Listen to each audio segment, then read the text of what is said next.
Chapter 4. Elizabeth meets Mr. Wickham. When later that morning, Lydia suggested walking to Meryton to see some of the officers, all her sisters except Mary agreed to accompany her.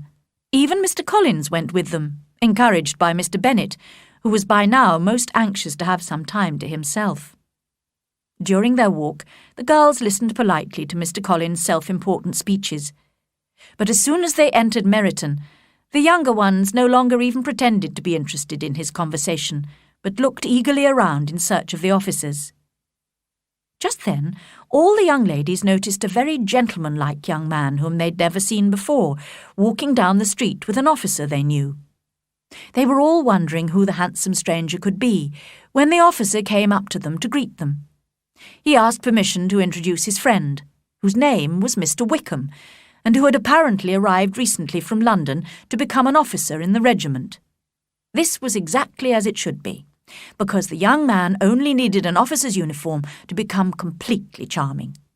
He was very good-looking, with a very pleasant, sociable manner, and after the introductions, conversation flowed most enjoyably in the little group. They were still standing and talking happily together when they heard the sound of horses and saw Darcy and Bingley riding down the street. The two gentlemen came straight towards the ladies to greet them. Bingley was clearly most interested in Jane Bennet, and started talking particularly to her. Darcy, however, was just determining not to look at Elizabeth, when he suddenly noticed the stranger.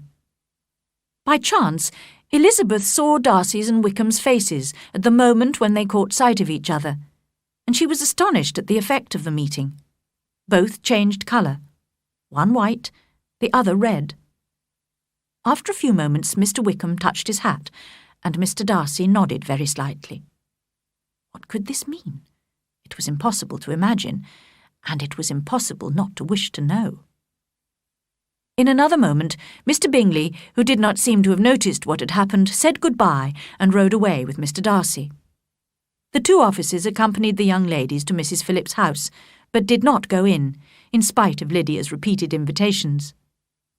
Mrs. Phillips was always glad to see her nieces, and welcomed Mr. Collins most politely when he was introduced to her. She did not, however, have any more information for the girls about the agreeable Mr. Wickham. "But I tell you what, my dears," she said brightly, "I'm giving a little supper party for some of the officers tomorrow. I'll ask Mr. Phillips to visit Mr. Wickham and invite him to come too. Will you all come as well?" The girls were delighted, and agreed at once to this arrangement, and the whole group walked back to Longbourn, happily discussing the enjoyable evening they were going to have. Mr. Collins had been very impressed with Mrs. Phillips's politeness, and when they reached Longbourn, he complimented Mrs. Bennet on her sister's elegance and charming manners. The next evening, the carriage took him and his 5 cousins to Meryton, and the girls had the pleasure of hearing, as they entered the hall, that Mr. Wickham had accepted their uncle's invitation and was at that moment in the house.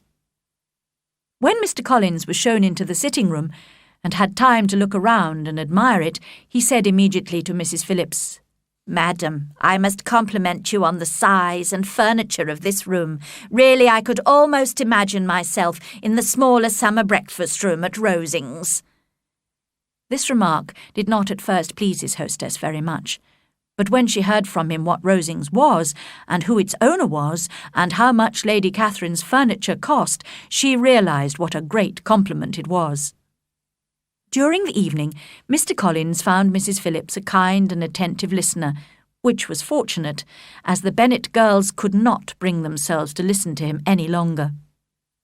All the ladies were impatient to see Mr. Wickham, and when he came into the room, he appeared far more charming and gentlemanly than any of the officers present.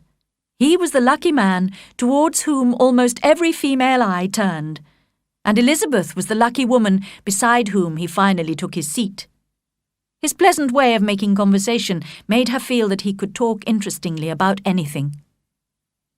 As he did not play cards, which some of the party were doing, he stayed talking to Elizabeth for a large part of the evening. She hoped he would tell her how he knew Mr. Darcy, but she dared not mention that gentleman. Luckily, however, Mr. Wickham himself began to talk about it, although in a rather hesitating manner. Netherfield is quite near Meryton, I suppose.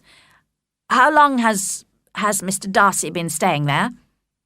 "He has been there about a month," replied Elizabeth. Unwilling to let the matter drop, she added, "He is a man of very large property in Derbyshire, I understand." "Yes," replied Wickham. "His income is 10,000 a year at least. I know more about him than most people, as I've been closely connected with his family since childhood." Elizabeth could only look surprised. "You might well be surprised, Miss Bennet, at my saying that, after noticing, as you probably did, the very cold manner of our meeting yesterday. Do you know Mr. Darcy well?" "As well as I ever wished to," cried Elizabeth. "I've spent 4 days in the same house as him, and I consider him very disagreeable." "I've known him too long and too well to judge fairly whether he's disagreeable or not, but I believe most people would be astonished by your opinion." "He is not at all liked here in Hertfordshire. Everybody is disgusted with his pride. You won't find him praised by anyone." "I can't pretend to be sorry that he is valued as he deserves, but with him I believe it doesn't often happen. The world is blinded by his fortune and importance, or frightened by his proud behaviour, and sees him only as he chooses to be seen." After a pause, Wickham added, "I wonder if he's likely to stay at Netherfield much longer." "I don't know at all, but I hope his presence won't stop you becoming an officer in the regiment here." "Oh, no, I won't be driven away by Mr. Darcy. If he wishes to avoid seeing me, he must go. The reason I have for avoiding him is one I could easily make public to the whole world. He has treated me very badly. His late father, Miss Bennet, was one of the best men who ever lived, and the most faithful friend I ever had. And whenever I'm with this Mr. Darcy, I think of his father with the most painful regret. Mr. Darcy has behaved wickedly towards me, but I could forgive him anything except the insult to his father's memory." Elizabeth was fascinated and listened eagerly, but did not like to ask any questions. Mr. Wickham began to speak more generally about Meryton and the charming people he had met there. "In fact, that's why I was tempted to join the regiment. I'd heard that Meryton society is most agreeable. Society, I confess, is necessary to me. I have been a disappointed man, you see. I did not intend to join the army at all. The church ought to have been my profession, and I should at this moment have a comfortable income as a Derbyshire rector, if the gentleman we were speaking of just now had wished it." "Indeed?" "Yes.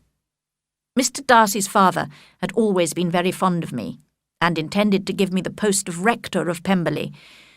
But unfortunately, after his death, when the post became vacant, it was given to someone else."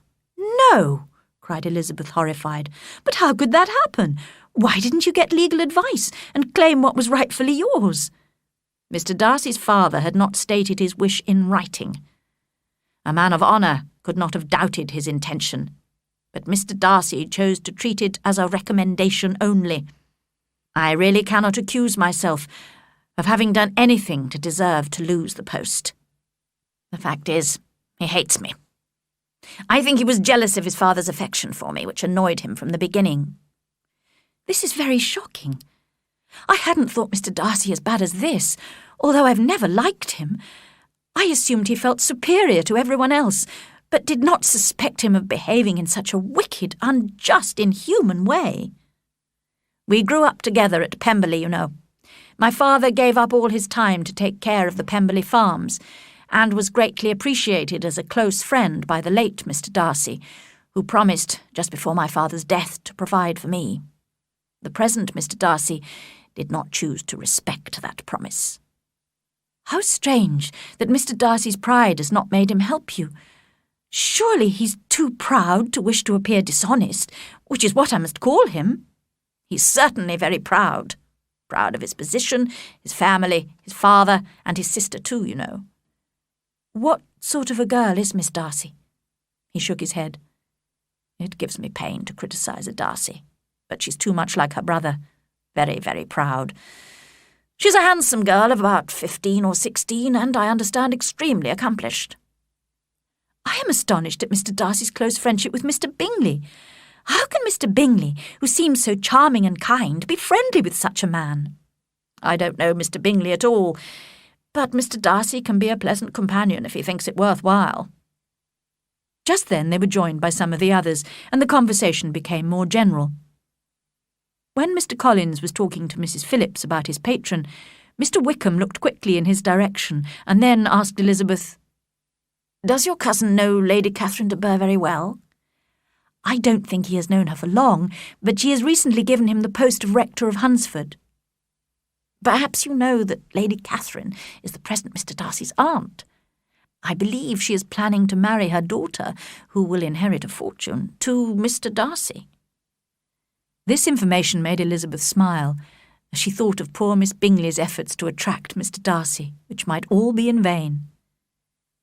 The supper party came to an end, and Elizabeth went away with her head full of Mr. Wickham. She could think of nothing but him and what he had told her all the way home. The next day, she told Jane everything she had discussed with Mr. Wickham.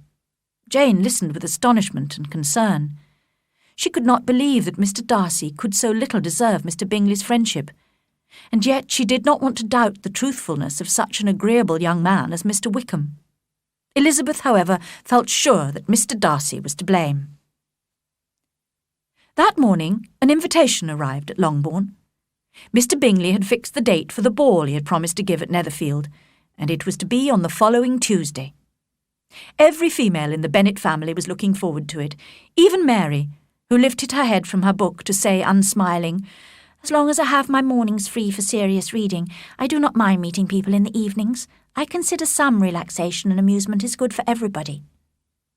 Elizabeth felt so cheerful at the thought of dancing with Mr. Wickham that she made an unusual effort to speak kindly to Mr. Collins. "Will you accept Mr. Bingley's invitation, sir?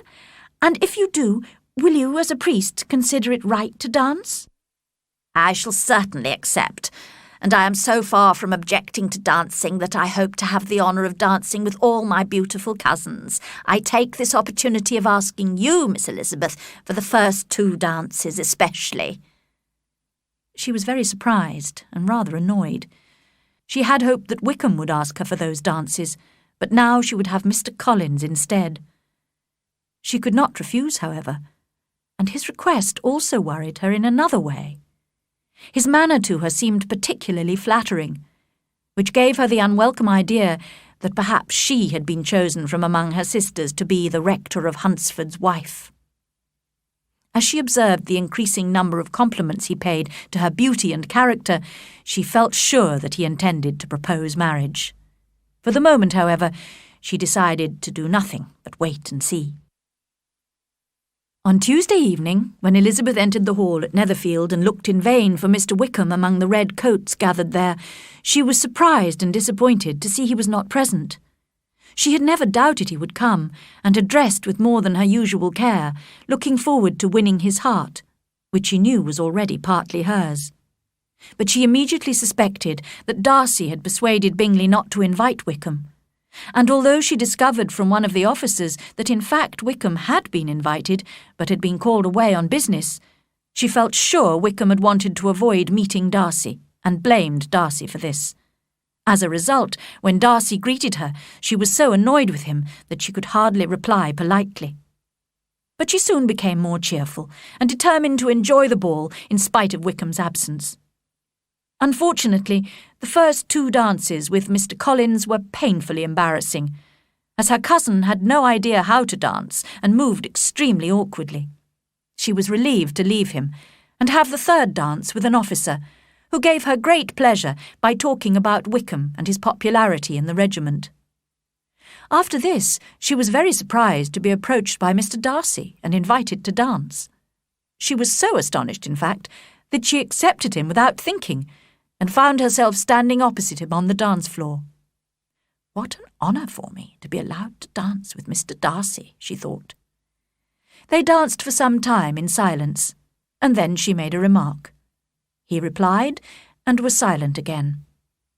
After a pause, she spoke again. "Now you must say something, Mr. Darcy. You could remark on the size of the room, or the number of couples." He smiled. "I'll say whatever you wish me to say." "Very well. That reply will do for the moment.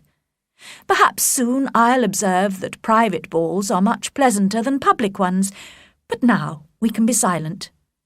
Conversation needs to be arranged in this way so that those people who don't enjoy talking are not required to make any effort.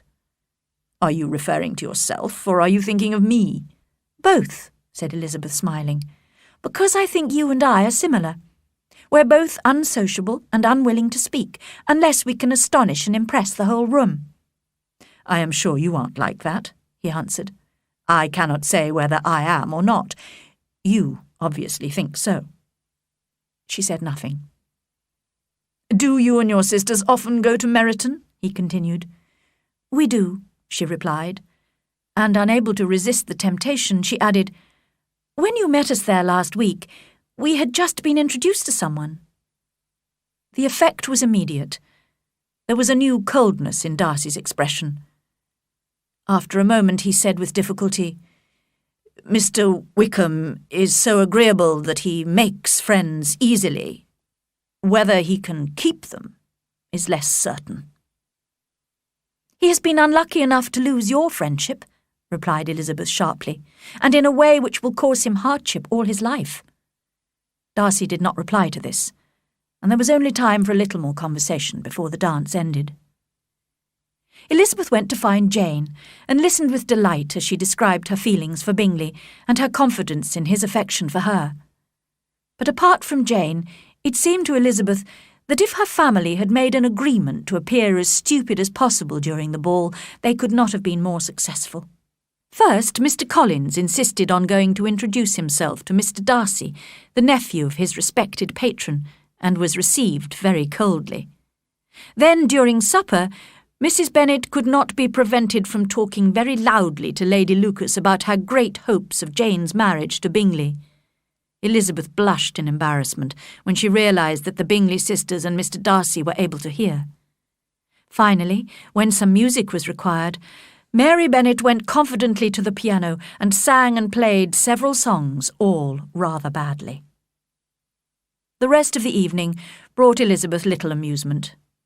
She could not even go and talk to people she knew, as Mr. Collins seemed determined to stay close by her side all evening. Fortunately, her good friend Charlotte Lucas occasionally gave her some relief by kindly listening to some of Mr. Collins' long speeches. At least Elizabeth did not have to talk to Mr. Darcy any more.